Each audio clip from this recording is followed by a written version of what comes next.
Olá, professores e professoras, meu nome é Jefferson Santos e eu faço parte da equipe de formadores da Secretaria Municipal de Educação. E eu estou aqui neste vídeo para falar para vocês um pouquinho sobre produção audiovisual educativa / fake news, certo? E penso eu que este processo possa ser feito a partir de 3 etapas.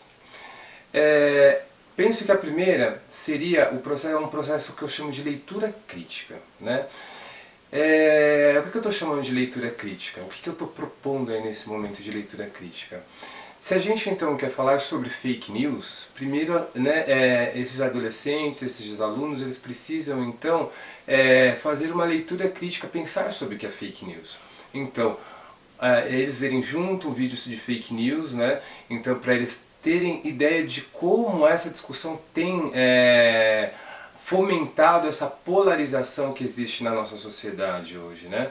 Então, eu penso que esse é o momento do processo de produção de sentido, né, para esses alunos, para que então, a partir daí, eles consigam gravarem, correr atrás de conteúdos, né, que possam colaborar numa real transformação, né, deles enquanto indivíduos, da escola, da comunidade onde eles moram, enfim, né?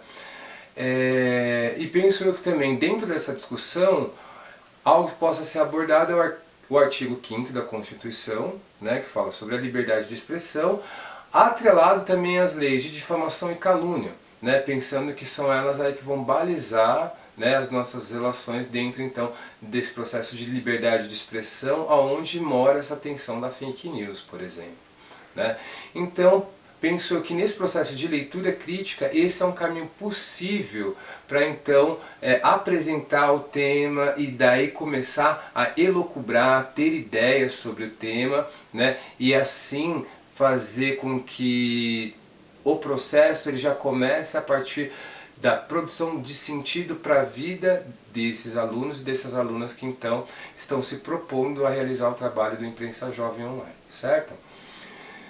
Esse seria o passo 1. Passo 2 seria a elaboração aí de narrativas, né? Experimentação de elaboração de narrativas, que daí entra aquilo que a gente conhece como roteiro, mas que ele pode também ser traduzido, né, para um planejamento audiovisual, que é a função de um roteiro, certo? No caso de um roteiro para esse tipo de trabalho do Imprensa Jovem e tal, como que ele precisa ser feito? Da forma que os alunos acharem que deve ser feito, né?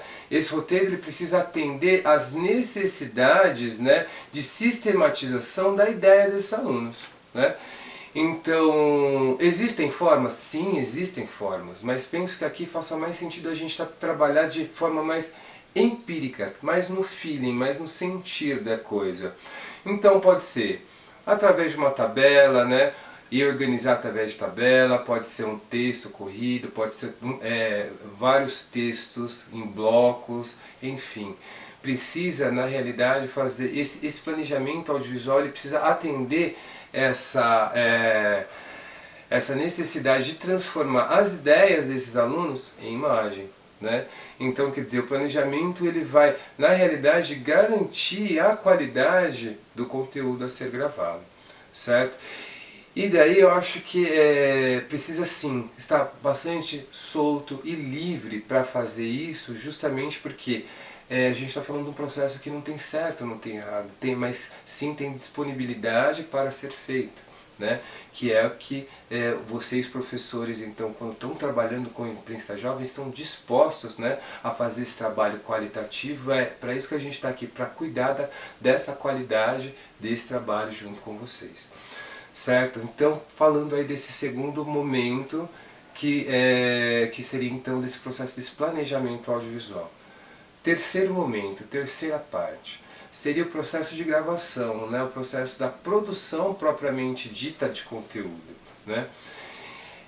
E qual a minha sugestão para isso? A minha sugestão é, antes de sair para campo, deem uma olhada em vídeos que tenham formas parecidas com aquelas que vocês pretendem dar para o vídeo, né? Então, O Imprensa Jovem ele tem muito essa forma da reportagem, né? E assistam reportagens, vejam quais são os enquadramentos, né? Vocês vão reparar que tem um enquadramento que é daqui do meio do corpo para cima, que a gente chama de plano médio, ou primeiro plano, que é aqui do busto aqui para cima, que são os planos mais usados quando a gente quer dar ênfase para o que a pessoa está falando. Existem outros planos? Existem. Eles podem ser usados?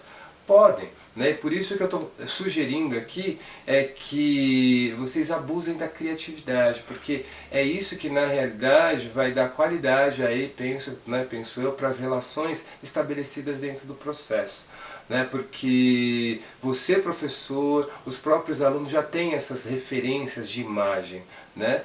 E munidos com esse planejamento na mão, tudo isso vai garantir a qualidade dessa produção audiovisual. Certo? Então falamos dessas 3 etapas, né? Esse processo de leitura crítica, então para produção de sentido, daí, então planejamento audiovisual, né? O roteiro, então que é o momento da elaboração das narrativas, e o terceiro momento da gravação propriamente dita, que talvez outra dica também, outra não, né? Uma dica que vale a pena é sempre que toda a tecnologia que for usada para fazer as gravações, seja ela um celular, seja ela uma câmera fotográfica, enfim, procure pela estabilidade do equipamento, né? Que daí ela pode ser feita através de um tripé, né? Através de um estabilizador, ou no caso de um celular, né? Num dispositivo móvel, a forma que a gente tem mais prática, então, de conseguir essa estabilidade para o equipamento é deixando ele próximo ao corpo, certo? Pois, se a gente afastar o braço, a possibilidade maior é que o nosso braço tenha menos estabilidade para aguentar segurar o telefone nesse sentido, desta forma, durante muito tempo.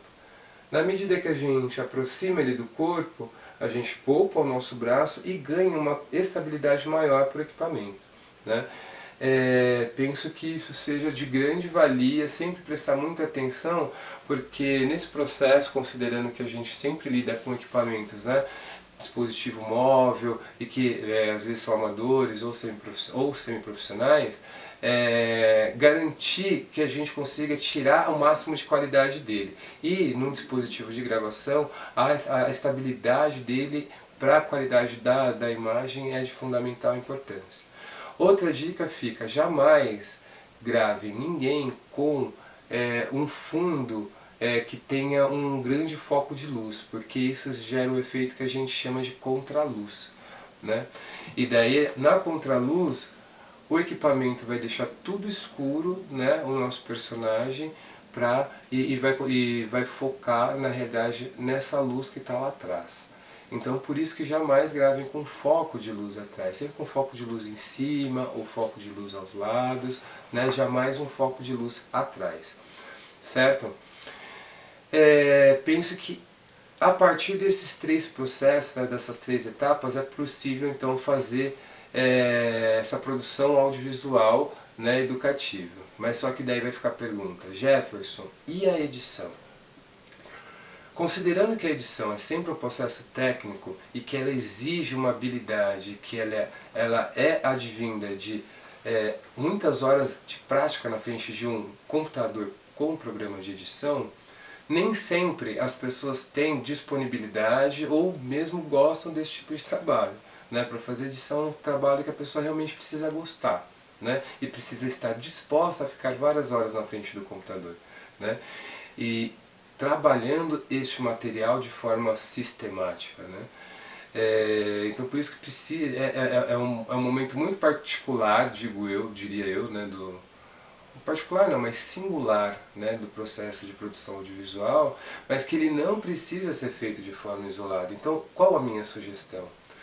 Um mapeamento no grupo de alguma criança, ou adolescente, jovem, que tenha então essa habilidade prévia, certo? E que numa conversa com o grupo isso possa ser acordado, que então quem tem essa habilidade prévia possa ficar com essa responsabilidade com o auxílio dos outros, né? E desde que isso seja bom para todo o grupo, porque penso que isso é porque precisa estar na frente, né? Atender a demanda do grupo, atender a demanda que esse vídeo está buscando, né? Porque o vídeo ele é o meio, né? Ele não é um fim. Para nós o mais importante é o que eles vão aprender aí durante o processo, certo? Então sempre cuidar de todas as questões com muito carinho e cuidado, que eu sei que todos vocês professores fazem, e nós estamos aqui justamente também para ajudar a cuidar do trabalho de vocês e tudo mais.